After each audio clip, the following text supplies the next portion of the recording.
Je suis sûr qu'il y a des gens dans ton entourage, quand ils ont mal à la tête, ils vont aller chercher sur internet ce qu'ils ont comme maladie. Alors des fois il va tomber juste et des fois il va se trouver un cancer du foie du genou. Sauf quand il a déjà eu la maladie ou alors que c'est une maladie fréquente. Mais là c'est quand même trop facile, c'est pas du jeu. Mais finalement, c'est quoi la différence entre un mec qui cherche sur internet ou ton mignon petit médecin généraliste?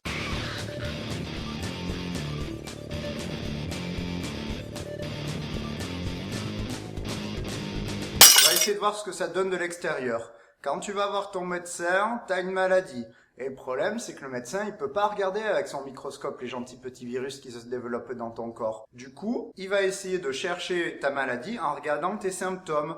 En gros, c'est les conséquences de la maladie, c'est les signes de la maladie. En général, tu lui dis les symptômes, et lui, il va te trouver la maladie, et il va dire ton traitement. Ça, c'est ce que ça donne de l'extérieur.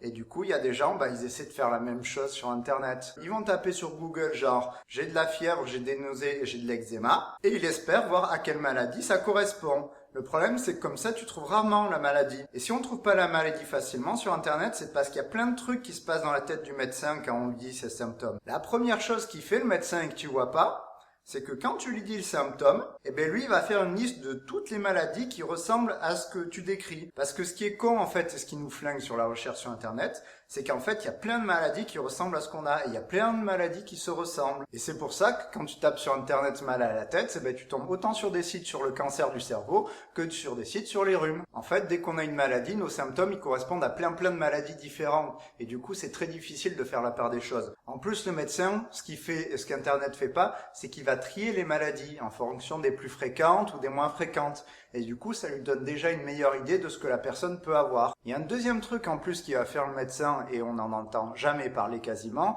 ça s'appelle le diagnostic différentiel. C'est-à-dire que quand on a une idée de tout ce que la personne peut avoir comme maladie, après il va falloir faire le tri et poser les bonnes questions pour savoir si la personne elle a la maladie 1, la maladie 2, la maladie 3 ou la maladie 4. Donc ce qu'il faudrait faire sur Internet pour améliorer ses capacités à se trouver ces maladies, une fois que tu as la liste de toutes les maladies possibles que tu as, il faudrait que tu tapes diagnostic différentiel de la maladie 1, diagnostic différentiel de la maladie 2, et là tu aurais quelques indices pour savoir quelle maladie tu as et comment faire la différence entre les différentes maladies. Mais ça, c'est hyper difficile à trouver sur Internet. C'est pour ça que les compétences d'une personne compétente peuvent aider et sont vachement plus efficaces que la recherche sur Internet, où finalement, on n'a pas toutes les réponses à nos questions et surtout pas sur le diagnostic différentiel. Ce qui fait que tu vois, ton médecin, il y a tout ça qui se passe automatiquement dans son cerveau et qui fait que ça fuse vite. Et le problème, c'est que sur Internet, pour arriver à ce résultat, il faut passer quand même un sacré paquet d'heures. On va prendre un exemple. Imagine que ton gosse, il tienne pas en place, il est excité et qu'il oublie ses affaires.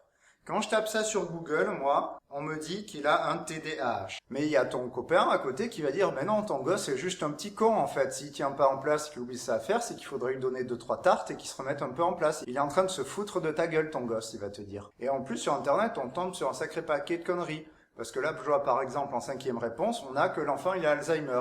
Ce qui en général arrive un peu plus tard. Tu vois que c'est important quand même de savoir aussi ce que tu as comme maladie. Parce que entre un gosse qui a un TDAH et quelqu'un qui est un petit con, ça va quand même vachement changer le traitement. Ce que va faire par contre le professionnel compétent, c'est que directement, lui, il va savoir que ton gosse il a peut-être un TDAH ou c'est peut-être un petit con, mais qu'aussi, il peut avoir des problèmes de sommeil, des problèmes de thyroïde, des problèmes d'estime de soi, une dépression. Tout d'un coup, il a une liste de maladies qui correspondent. Et là où il va déchirer le professionnel compétent, c'est qu'il va savoir te poser exactement les bonnes questions pour faire la différence. Et il saura te dire, bon, moi j'hésite entre ça, ça, ça et ça.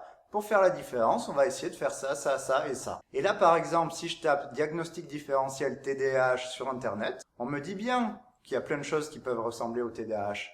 Mais par contre, on me dit pas comment faire la différence. Donc pour résumer, c'est difficile de se faire un diagnostic sur Internet. D'une part parce que c'est très long de trouver toutes les maladies qui correspondent à nos symptômes, et qu'en plus après, il faut savoir se poser les bonnes questions pour arriver à trouver la maladie et faire le tri. À la limite, si tu veux vraiment augmenter tes capacités à te diagnostiquer sur Internet, ce que tu peux faire, c'est en premier, tu peux éplucher les 50 pages de Google pour voir les centaines de maladies à quoi correspondent tes symptômes. Et en deux, ce que tu peux faire aussi, c'est taper diagnostic différentiel de toutes les maladies que tu trouves. Et là, peut-être que ton diagnostic sur Internet, il sera pas mal. Et le pire pour les sujets, moi, dont je parle, c'est que au niveau psy, c'est vachement plus la merde. Mais ça, on va le voir dans une autre vidéo parce que honnêtement, je sais pas si je vais pas avoir la flemme de faire la vidéo maintenant.